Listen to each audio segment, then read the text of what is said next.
যত বান্দা আল্লাহ তার রাসূলের দিকে ধাবিত হবে, যত বান্দা শরীয়তকে মুহাব্বত করবে, শরীয়তের পথকে আঁকড়ে ধরে রাখবে, ওটাকেও বলে কারবালা, ওটাকেও বলে যুদ্ধ, ওটাকেও বলে মেহনত, ওটাকেও বলে মুশাক্কাত।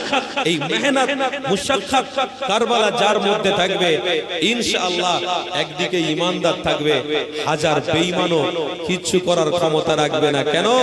আল্লাহ নবী, দয়ার নবীকে আজ থেকে ১৫০০ বছর আগে আল্লাহ জানিয়েছেন, আল ইয়াউমা আকমালতু লাকুম দীনাকুম ওয়া আতমামতু আলাইকুম নি'মাতি ওয়া রাদিতু লাকুমুল ইসলাম দীনা।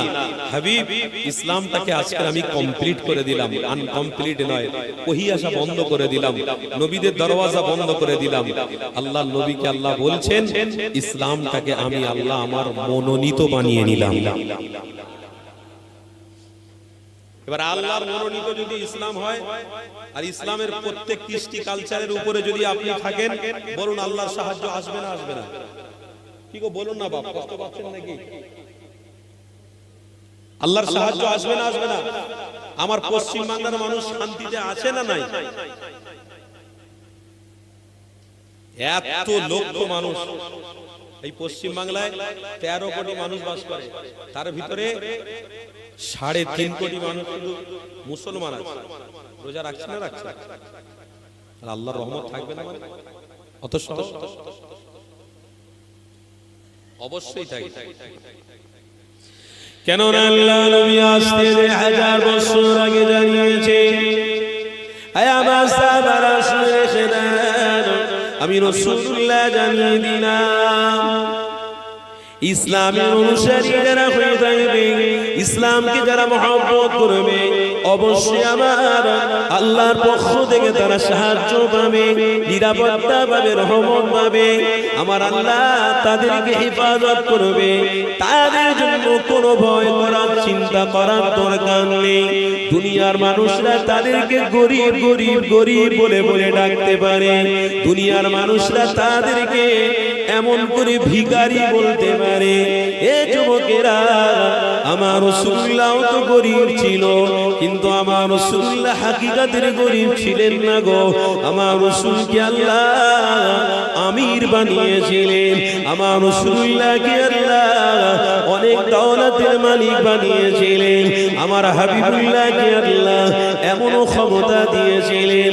আমার রাসূলুল্লাহ যদি ইশারা করে উহুদ পাহাড়ের দিকে, আমার আল্লাহ উহুদ পাহাড়টা সোনায় পরিণত করে দেবে। কিন্তু আমার নবী পাক গরিব ছিলেন না গো। আমার রাসূলুল্লাহ কিন্তু গরিবীটাকে পছন্দ করে ফেলেছিলেন।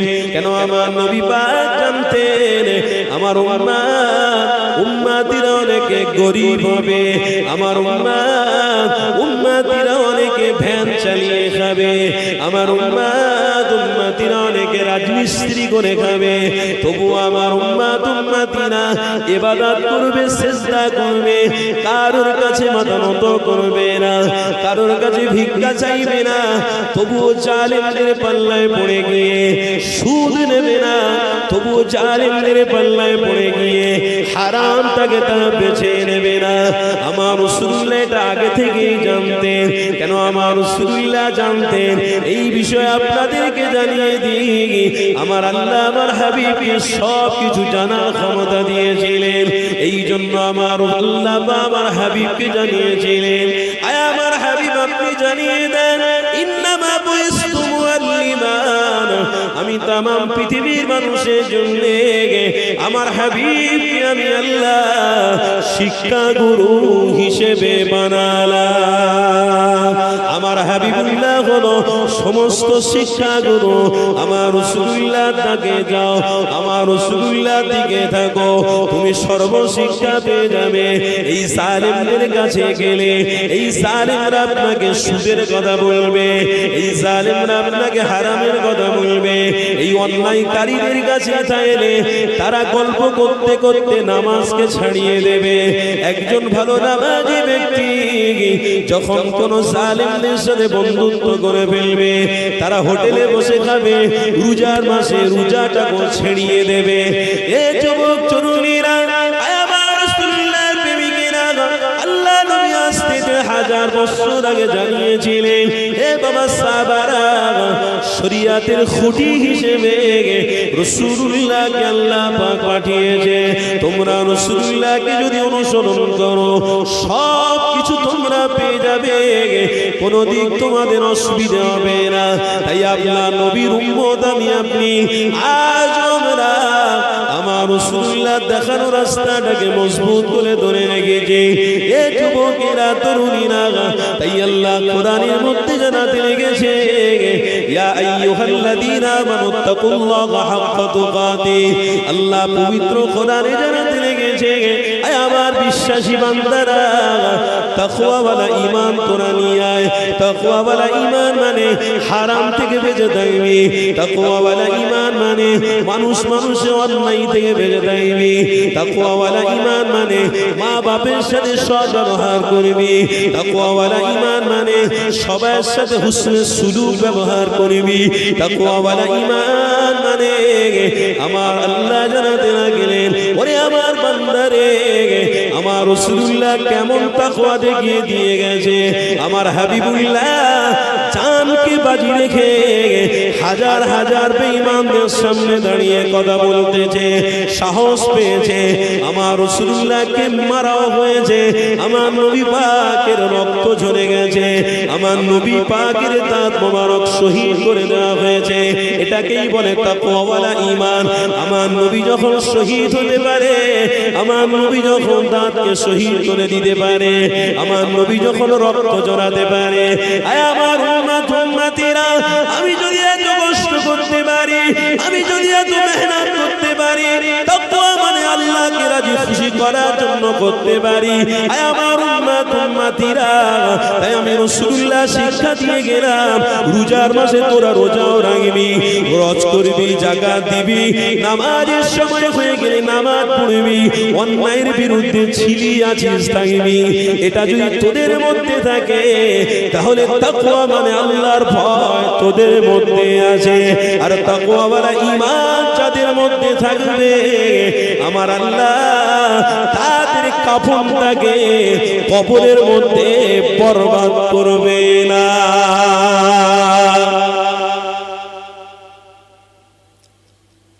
52 বছরের লাশ পাওয়া গেছে।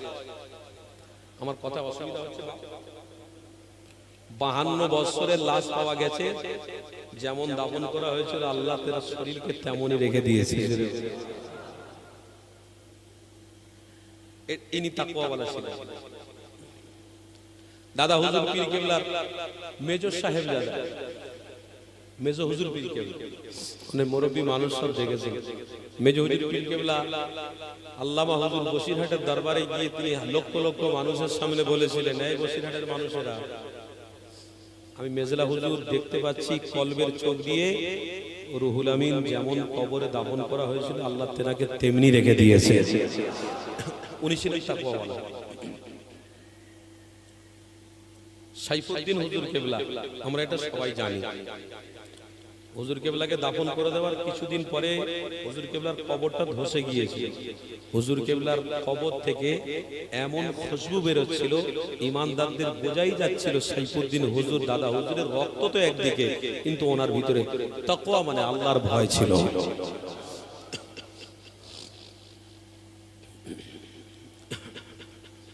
ইরানের মধ্যে একজন মুহাজ্জির সাহেব, আমার শুনছেন তো কথা নাকি? ইরানের মধ্যে একজন মুহাজ্জির সাহেব আজান দিতেন। একদিন ফজরের আজান দিতে গিয়ে তেনার ইন্তেকাল হয়ে গেছিল।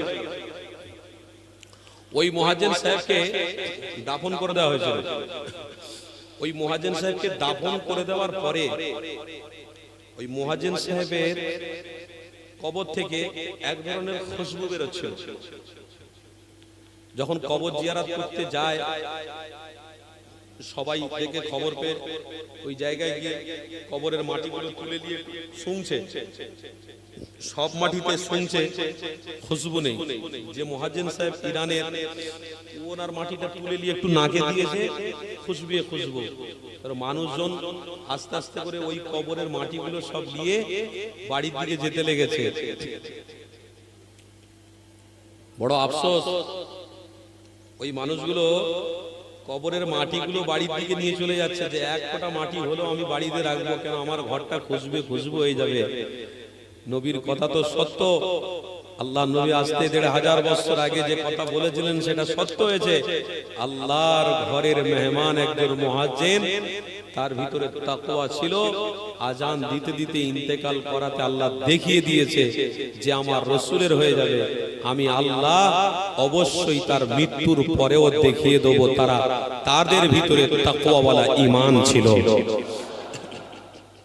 তাদের ভিতরে তাকওয়া ছিল। লা খাউফুন আলাইহিম ওয়ালা হুম ইয়াহজানুন, আল্লাহর ভয় ছিল। আজকে রোজার মাসে আমরা রোজা পেয়েছি, আমাদের ভিতরে যদি তাকওয়াওয়ালা ঈমান থাকতো, আলহামদুলিল্লাহ। এই রাধানগর এত বড় গ্রাম, তো হাজার হাজার মানুষ এখানে জড়ো হয়ে যেত। তাকওয়াওয়ালা ঈমান বলতে আমাদের যে একটা মন মানসিকতা, যে প্রেম ভালোবাসা, এটা কিন্তু আমাদের কিছু মানুষের আছে। 100% মানুষ থাকলে 65% আছে, আর বাকি তাকওয়াওয়ালা ঈমান নেই। করতে হয় করে। এক শিয়াল দাঁড়িয়ে, সব শিয়াল ঠান্ডার সময় হু করে ডাকে। একজন নামাজ পড়তে আসলে, দুজন নামাজ পড়তে আসলে খবর যাবে যে নামাজের পরে এক জায়গায় খাওয়া দাওয়ার ব্যবস্থা হয়েছে মসজিদে। তখন আস্তে আস্তে করে যখন 10 জন 20 জন আসছে, তখন আমিও যাই, সেও চলে আসে। এরকম ঈমান তো আল্লাহর দরবারে কবুল হবে না।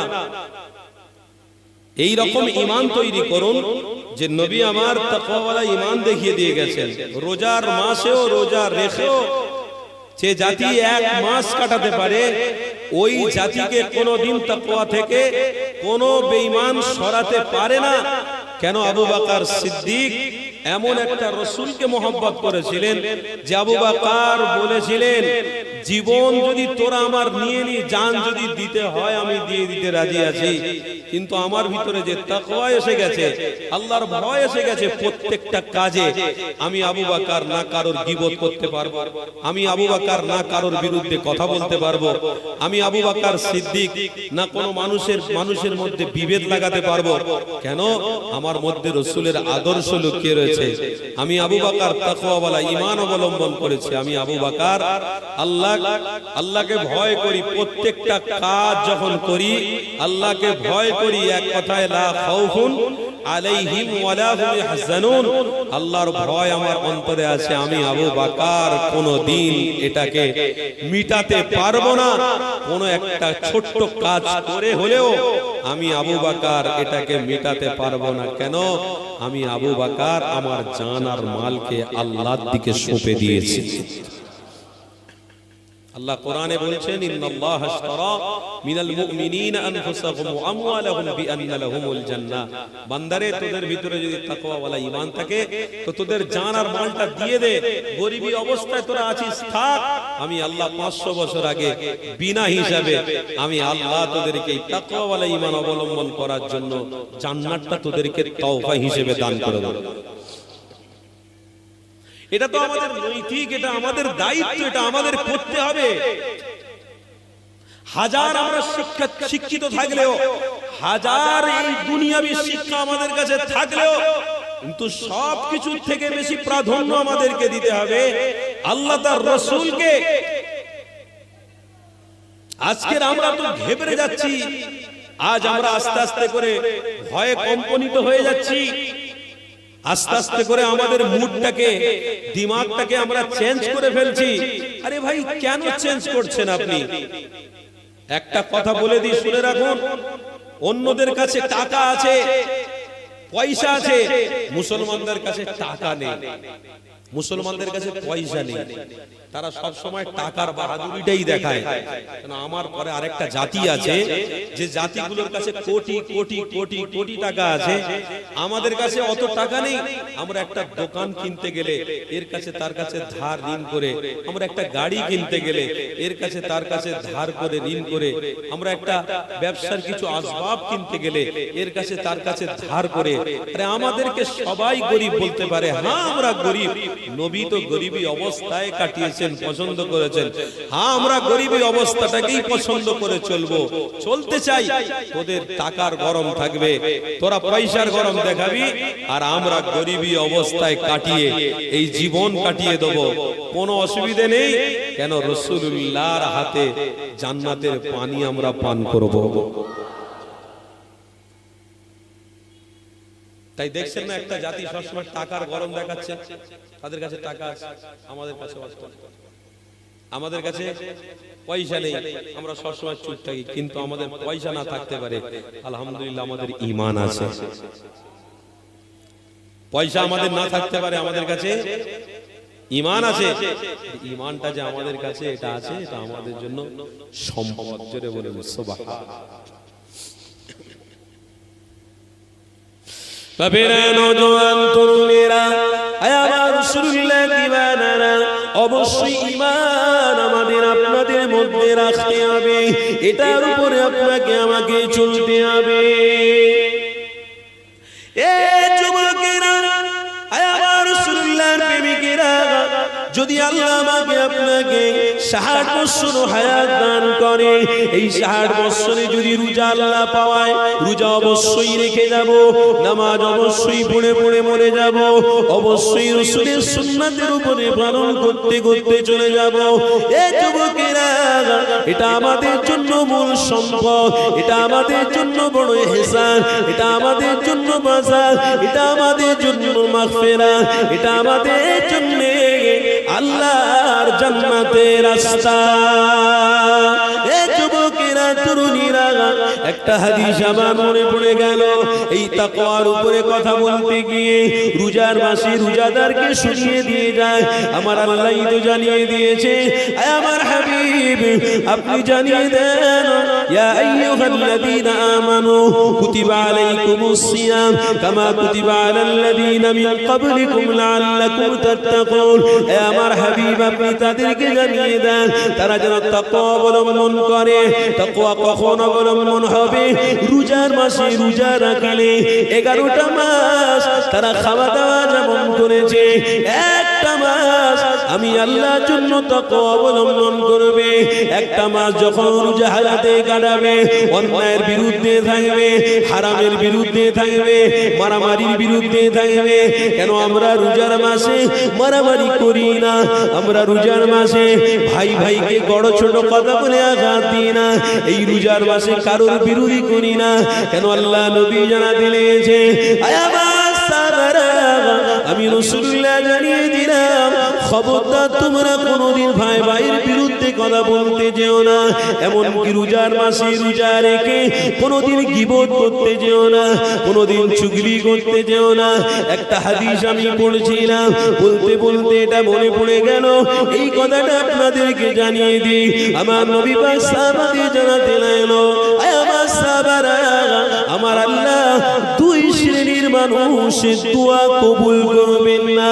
আমার আল্লাহ 2 শ্রেণীর মানুষের ইবাদত কবুল করবেন না। কোন শ্রেণী? আমার রাসূলুল্লাহ জানাতে লাগলেন, আয় আমার সাহাবারা, ওই শ্রেণী হলো একটা দল হলো মিথ্যাবাদী, যারা মিথ্যা কথা বলে, যারা অন্যায় কাজ করে, যারা মিথ্যা কথা বলে, যারা হিংসা করে, যারা বিদ্বেষ করে, এদের তো আমি আল্লাহ কবুল করব না।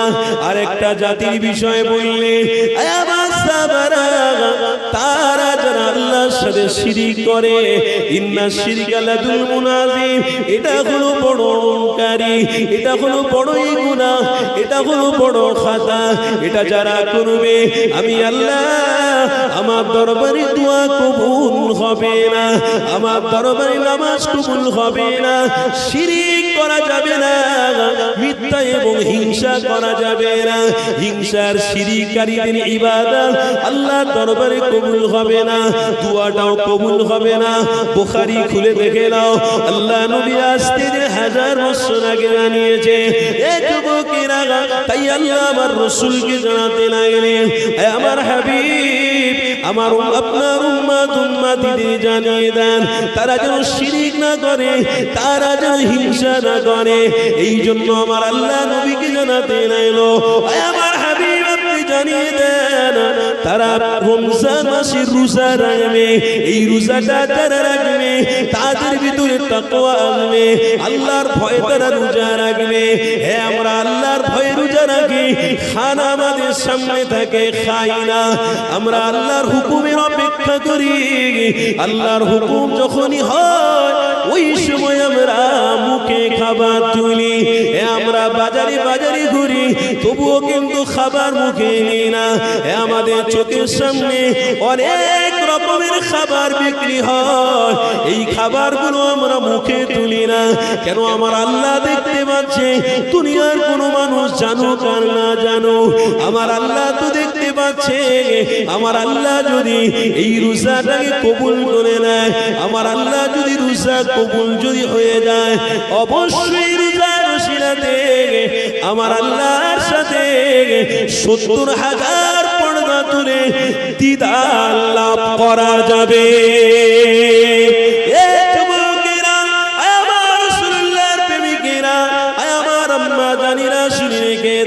তাই আমার আল্লাহ জানাতে লাগলেন, আমার হাবিব আপনি তাদের জানিয়ে দেন তাকওয়াওয়ালা ঈমান তারা যদি অবলম্বন করতে পারে আমি আল্লাহ তাদের পক্ষ রয়েছি। তাই রমজান মাসে কারোর বিরুদ্ধে কথা বলা যাবে না, এই রমজান মাসে গীবত চুগলি করা যাবে না। আমার রাসূলুল্লাহ জানাতে লাগলেন একটা মাস যদি রোজা রেখে এগুলো তারা করতে পারে, 11টা মাসও তার এই সমস্ত খারাপ থেকে বিরত থাকবে।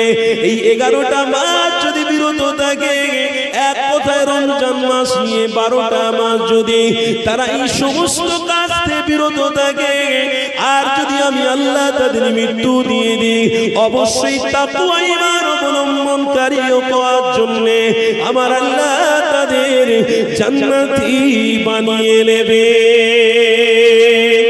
আর জোরে বলুন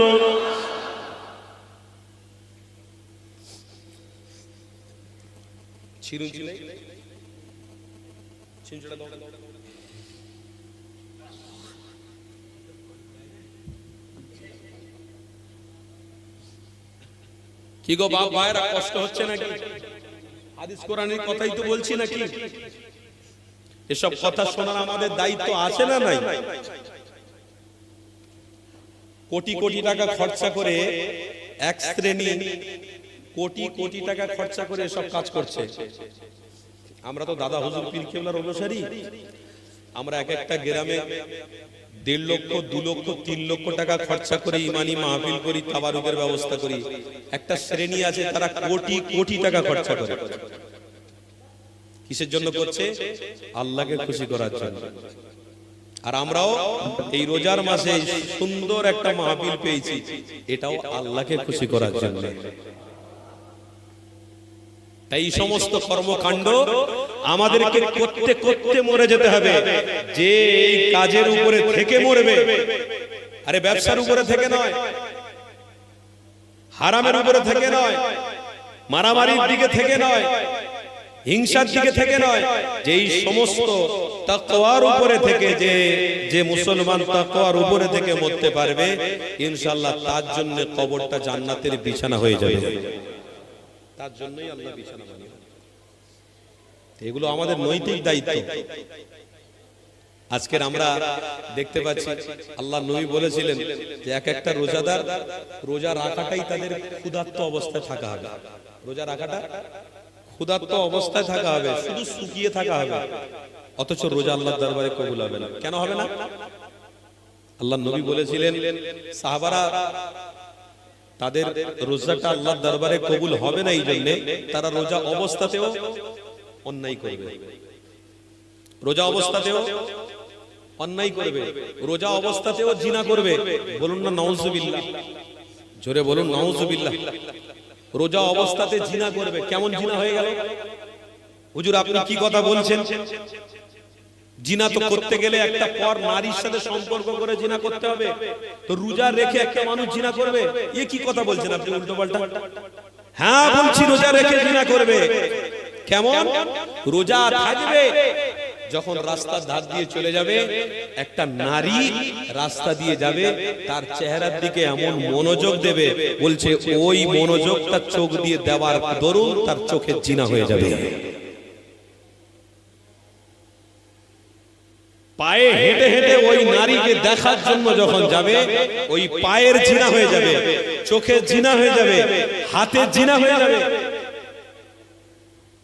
আল্লাহ নবী তাই বলেছিলেন যে আমার এক শ্রেণীর উম্মত থাকবে, আমার ওই উম্মতদের রোজা আল্লাহর দরবারে কবুল হবে না, শুধু ক্ষুধার্ত অবস্থায় তারা সারা দিন কাটাবে, তাদের রোজা হবে না। কবুল করেন, বলুন আল্লাহুম্মা আমিন। জোরে বলুন আল্লাহুম্মা আমিন। আল্লাহর নবী বলেছিলেন ওই রোজা আল্লাহর দরবারে কবুল হবে না যে রোজাদার রোজা রেখে মানুষের গীবত করবে। নামাজ পড়ে বেরিয়ে দুজন তিনজন মিলে বসে গল্প করছে, জানিস এই অমুকের ছেলে ওই করেছে, অমুকের ছেলে তাই করেছে, এই রোজার মাসটা শুধু কেটে যাক, তারপরে মারবো দেখবি, ওই করব, তারপরে ওই জমিটার বিষয়ে গন্ডগোল হয়ে রয়েছে, যারা গন্ডগোল করে তাদের ধরে মারবো, অমুক তমুক কথা ইত্যাদি আলোচনা। এদের রোজা শুধু ক্ষুধা অবস্থা থাকা হবে, শুধু খিদে থাকবে, আল্লাহর দরবারে রোজা কবুল হবে। তাই তো আপনাদেরকে জানিয়ে দিয়ে যায় আল্লাহ নবী আমার আজ থেকে 1000 বছর আগে সাহাবাদের জানাতে লেগেছে, আয় আমার সাহাবারা, আমি রাসূলুল্লাহ তোমাদেরকে জানিয়ে দিলাম, খবরদার রোজার মাসটা হলো তাকওয়া অবলম্বনকারী মাস। এই তাকওয়া যদি তোমাদের মধ্যে থাকে, তাকওয়া কাকে বলে? আল্লাহর ভয়। এই ভয়টা যদি তোমাদের মধ্যে থাকে, আমি রাসূলুল্লাহ তোমাদেরকে জানিয়ে দিলাম, অবশ্যই তোমরা কামিয়াবি এবং সফলতা অর্জন করতে পারবে। এই যুবক তরুণীরা, আল্লাহ নবী আমার সাহাবাদেরকে জানাতে লাগলেন, আয় আমার সাহাবারা, তোমরা তাকওয়া অবলম্বন করে জীবন কাটাবে। আল্লাহ নবী সাহাবারা জানাতে লাগলেন, ইয়া রাসূলুল্লাহ, হাবিবাল্লাহ, যতদিন বাঁচব তাকওয়া অবলম্বন করে জীবন কাটিয়ে দেব। আমার নবী পাক এই কথার উত্তরটা শোনার সাথে সাথে আমার রবের কাছে ফরিয়াদ করতে লেগেছেন, আয় আমার আল্লাহ, এনারা আল্লাহ আপনার তাকওয়া অবলম্বন করে ফেলেছে, এরাই হলো আমার সাহাবারা, এরা তাকওয়া অবলম্বন করেছে। আল্লাহ, আমার আল্লাহ নবী পাকের ইশারা বুঝতে পেরে গিয়ে সাহাবাদেরকে জানাতে লাগলেন, এ আমার হাবিব, আপনি জানিয়ে দেন ওই সমস্ত সাহাবারা যারা তাকওয়া অবলম্বন করে ফেলেছে, আমি আল্লাহ তাদেরকে জান্নাতি বানিয়ে নিলাম। এ যুবক তরুণীরা, আমার রাসূলুল্লাহর প্রেমিকেরা, তাই তো আপনাদেরকে মজবুত থাকতে হবে, তাকওয়াওয়ালা ঈমান নিয়ে আপনাদেরকে চলে যেতে হবে। কেন দুনিয়ায় এসেছি একা, যাব আমরা সবাই একা, কেউ আমাদের সাথী হবে না, না আমার মেয়ে ছেলে, না আমার জামাই আত্মীয় স্বজন, না পয়সাওয়ালা, কেউ আমার সাথে সঙ্গী হবে না গো। আমার রাসূলুল্লাহর প্রেমিকেরা, তাই আপনাদেরকে জানিয়ে দিয়ে যায়, খবরদার যতদিন বাঁচবেন একা আপনি এসেছেন, একাই চলে যাবেন, তাকওয়া অবলম্বন করে মরার চেষ্টা করুন। একটা হাদিস আমার মনে পড়ে গেল, এই হাদিসটা আপনাদেরকে শুনিয়ে দিই। কোরআনের মধ্যে জিনার নাম এসেছে, আমার রাসূলুল্লাহর একজন সাহাবী হযরত সাইয়্যিদ হুজুরের কথা, আহারে কি তাকওয়া অবলম্বন করেছিল। এই যুবক তরুণীরা, ইসলামের মধ্যে সর্বশ্রেষ্ঠ নবী ওই রাসূলুল্লাহর সাথে সম্পর্ক হওয়াতে হযরত সাইয়্যিদ কতটা খুশি হয়েছিলেন, কতটা আনন্দ করেছিলেন, একটু কথাটা বললে আপনারা বুঝতে পেরে যাবেন। আমার রাসূলুল্লাহ সাহাবী 12 বছরের বাচ্চা হযরত সাইয়্যিদ হুজুর আমার বাপ মা হারিয়ে ফেলেছে, বাপ মাকে চেনেন না, জানেন না, আমার রাসূলুল্লাহর কাছে চলে আসলেন। এই যুবকেরা, আল্লাহ নবীর খিদমতে হযরত সাইয়্যিদ রয়েছে, আমার রাসূলুল্লাহর ভালোবাসা ভালোবাসা, আমার রাসূলুল্লাহর প্রেম হযরতে যায়েদ মুগ্ধ করে ফেলেছে। আল্লাহ নবী সাহাবী হযরতে যায়েদ আমার রাসূলুল্লাহর সুহবতে ওঠা বসা করতে লেগেছে। এক তারিখে দেখা যায় আমার রাসূলুল্লাহ মক্কা জমিনে রয়েছে। আমার রাসূলুল্লাহর কাছে খবর দেওয়া হলো কেউ এসেছে ওমান দেশ থেকে। ইয়া রাসূলুল্লাহ, ইয়া হাবিবাল্লাহ, আপনার সাথে দেখা করতে এসেছে। আল্লাহ নবী অর্ডার দিলেন, আসতে দাও, দেখা করো। তিনার বাপ তিনার মা আল্লাহ নবীর সামনে দাঁড়িয়ে গেলেন। আল্লাহ নবী সাহাবী হযরতে যায়েদ আমার নবী পাকের পাশে চুপ করে বসে রয়েছেন। আমার নবী পাক মানুষগুলোকে দেখে বলতে লাগলেন, এ বাবা, কে তোমরা, কোথায় বাড়ি তোমাদের? ওই সময় যায়েদের পিতা মাতা দাঁড়িয়ে দাঁড়িয়ে আল্লাহ নবীকে জানাতে লাগলেন, ইয়া মুহাম্মদ, আপনার পাশে যে বাচ্চা ছেলেটা বসে রয়েছে ওইটা হলো আমাদের কলিজার টুকরা বাচ্চা। ওই বাচ্চার খোঁজ পেয়ে আপনার কাছে এসে হাজির হয়েছি। আমার রাসূলুল্লাহ তখন বলতে লাগলেন, এ বাবা যায়েদ, তোমার পিতা এসেছে বাবা, তোমার মাতা এসেছে বাবা, যাও তোমার পিতা মাতার সঙ্গে দেখা করে আসো।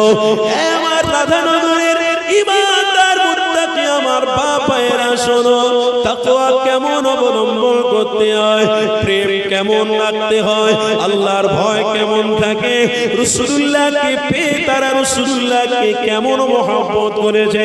হযরত যায়েদ জানাতে লাগলেন, ইয়া রাসূলুল্লাহ, হাবিবাল্লাহ, আমার আব্বা আম্মা জান এসেছে, আমি জানি আমার বাপ মা আমার সাথে দেখা করতে এসেছে, তবে ইয়া রাসূলুল্লাহ, হাবিবাল্লাহ, আমি আমার বাপ মায়ের থেকে যতটা প্রেম ভালোবাসা পেয়েছি তার থেকে হাজার হাজার হাজার হাজার গুণ প্রেম আমি মুহাম্মদ রাসূলুল্লাহ দরবারে পেয়েছি। আর জোরে বলুন, এটাকেই তো বলে তাকওয়া। আল্লাহর ভয় এসে গেছে অন্তরে, প্রেম জমে গেছে রাসূলের। জোরে বলুন সুবহান। তুমি রোজা রাখছো, রোজার মাস শেষ হয়ে যাবে, তারপরে যুবকদের দেখবে মসজিদ বলে মসজিদ, আর দেখার দরকার নেই, যা হয়েছে হয়ে গেছে। ইমাম সাহেবের সঙ্গে মুসাফা হলো, হ্যাঁ রোজার মাসে খুব ঘন ঘন মসজিদে দেখতাম, এখন কি হুজুর একটু কাজে ব্যস্ত হয়ে গেছি তো দোয়া করুন। কাজে ইনকামে আল্লাহ যেন বরকত দেয়। আলে ইনকামের জন্য হুজুরকে বলছো দোয়া করতে, কাজের জন্য হুজুরকে বলছো দোয়া করতে? তোমার তকদির 5000 বছর আগে আল্লাহ লিখে দিয়েছে। তোমার তকদিরে কি হবে না হবে সেটা আল্লাহ লিখেই পেটিয়েছে। তুমি না চাইলেও আল্লাহ তোমাকে রুজি দেবে। রিজিকের জন্য আল্লাহর কাছে চাইতে হবে না। হুজুরের সঙ্গে দেখা হয়েছিল, হুজুরকে যদি এটা বলতে, হুজুর কালকে নামাজ ছেড়ে গিয়েছে, হুজুর আপনি দোয়া করেন তাকওয়াওয়ালা ইমানদার হয়ে যেন মরতে পারি, ইমানদার হয়ে যেন দুনিয়া ছাড়তে পারি, হুজুর এটার জন্য আপনি দোয়া করেন। কি বলছে মুসাল্লি? কাজে একটু ব্যস্ত হয়ে গেছি তো হুজুর একটু দোয়া করবেন আল্লাহ যেন রুজিতে বরকত দেয়। তো বরকত দিলে হুজুরের কি লাভ হবে?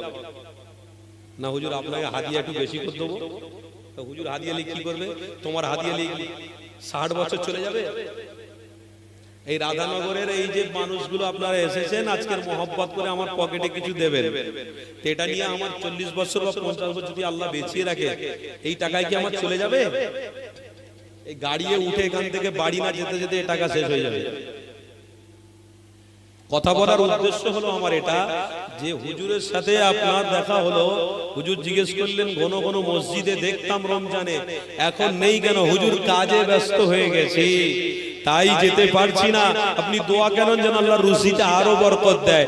আরে রুজির মালিক আল্লাহ, চিন্তা আপনাকে করতে হবে না। বেঁচে থাকলে আল্লাহ রুজি অবশ্যই দেবে, তবে চিন্তা আপনাকে করতে হবে আল্লাহ আপনার ভয় নিয়ে ইমানদার হিসেবে যেন মরতে পারি। রোজা এসেছে বেঁচিয়ে রাখবেন, এইরকম নামাজ পড়তে পড়তে আবার রোজা পাই, আবার রোজার মাস পাই, আবার রোজার মাস পাই, এই আশা যদি বান্দার থাকে আমার আল্লাহ তার হায়াতকে বাড়িয়ে দিয়ে তাকেই আল্লাহ জান্নাতের মেহমান বানিয়ে নেবে। কিছু কিছু ছেলেরা তো এখন থেকে তৈরি হচ্ছে, এখন থেকে ফোনে যোগাযোগ করছে, শুধু অপেক্ষা কর রোজাটা কাটুক। কাকে ফোন করছে? কোন একটা মেয়েকে ফোন করছে, নারীকে ফোন করছে, শুধু অপেক্ষা কর ঈদটা কাটুক, ঈদের দিন তোকে সিনেমা হলে নিয়ে যাবো। এই ঈদের দিনে তোকে পার্কে নিয়ে যাবো ঘুরতে, চিন্তা করিসনি। না বলো না, মেয়ে ছেলেটার সাথে যখন কথা বলছে, মেয়েটা যখন আস্তে আস্তে করে একটু পিছু হেঁটে যাচ্ছে, কথাবার্তা একটু কম বলছে, তখন মেয়েটা বলছে, স্মরণ করে দিচ্ছে রোজা আছে। রোজা আছে তো কি হয়েছে, অসুবিধা, আল্লাহ মাফ করতে। ভালোবেসে দুজন কথা বলছি, আল্লাহ কি জানে না? আল্লাহ সব জানে, আল্লাহ ক্ষমা করে দেবে। বলো না, অসুবিধে নেই। রোজা রেখে কথা হচ্ছে, জোহরের নামাজ ছেড়ে গেল, রোজা হচ্ছে। আসরের নামাজ ছেড়ে গেল, রোজা হচ্ছে। কি গো, আমার কথায় কষ্ট পাচ্ছেন নাকি? রোজা হচ্ছে, জোহরের নামাজ ছেড়ে গেছে, ফোনে কথা বলতে বলতে। আসরের নামাজ ছেড়ে গেছে, ফোনে কথা বলতে বলতে। তারপরে মাগরিব এসেছে, এই আর 15 মিনিট মাত্র বাকি আছে, কোনটা রাখ, তাড়াতাড়ি রাখ। তাড়াতাড়ি হুটো পাটা করে উজু করে নিয়ে আল্লাহর ঘরে গিয়ে দোয়াটাও পেলুনি কিছু না, গাপ গাপ করে খেয়ে নিল। ও রোজার কি মূল্য ভাব। কিছু ছেলে এখন থেকে তো চিন্তা করেই রেখেছে যে ঈদের দিনে বড় বড় ডিজে নিয়েছে, হুড়ে নাচ গান হবে। এখন থেকে পরিকল্পনা হচ্ছে, হুড়ে নাচ গান হবে ঈদের দিনে। কে মলি সাহেব কি করবে দেখে নেবো। ভাই মলি সাহেব তোদের কবরে যাবে না। আর যে মাইকওয়ালাকে তোরা ভাড়া করে নিয়ে আসবি, সে শুধু পাক দেবে আর হুড়ে বক্সের ডিক ডিক করে আওয়াজ হবে, সেও কিন্তু তোর সাথে কবরে যাবে না। তবে মলি সাহেবের পিছনে যদি ইক্তেদা করে জোহর আর আসর মাগরিব এসা ফজর 5 ওয়াক্ত নামাজ যদি পড়ে নিস, ইনশাআল্লাহ এই নামাজ পড়ার ওসিলাতে আল্লাহ তোর কবরটা জান্নাতের বিছানা বিছিয়ে দেবে। এটা আমার আপনার দরকার আছে না নেই?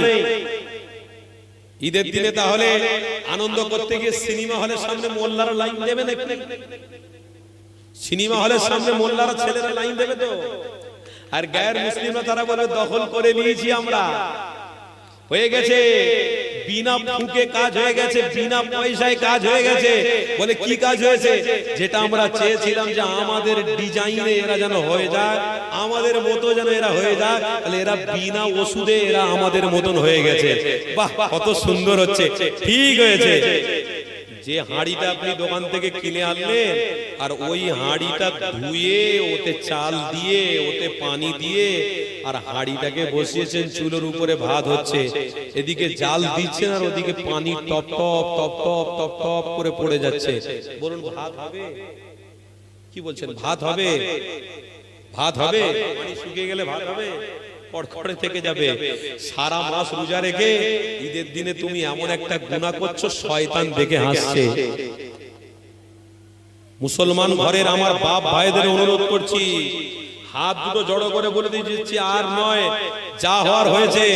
জীবনে যতদিন বাঁচবেন এই শরীয়তের উপরে থেকে আমরা বেঁচে থাকবো, শরীয়তের উপরে থেকে আমরা মরে যাব। বলুন ইনশাআল্লাহ, জোরে বলুন না ইনশাআল্লাহ। তাকবীর দেন না, নারে তাকবীর।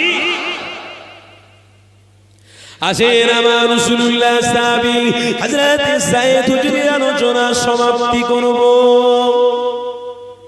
এ যুবকেরা, আয় আমার রাসূলুল্লাহ দিওয়ানারা, আল্লাহ নবী সাহাবী হযরত যায়েদ আমার রাসূলুল্লাহ সামনে দাঁড়াতে লাগলেন, ইয়া রাসূলুল্লাহ হাবিবাল্লাহ, আমার আম্মা জান আমার আব্বা জানের থেকে আমি আপনার কাছে হাজার হাজার হাজার হাজার গুণ মুহাব্বত এবং ভালোবাসা পেয়ে গেছি।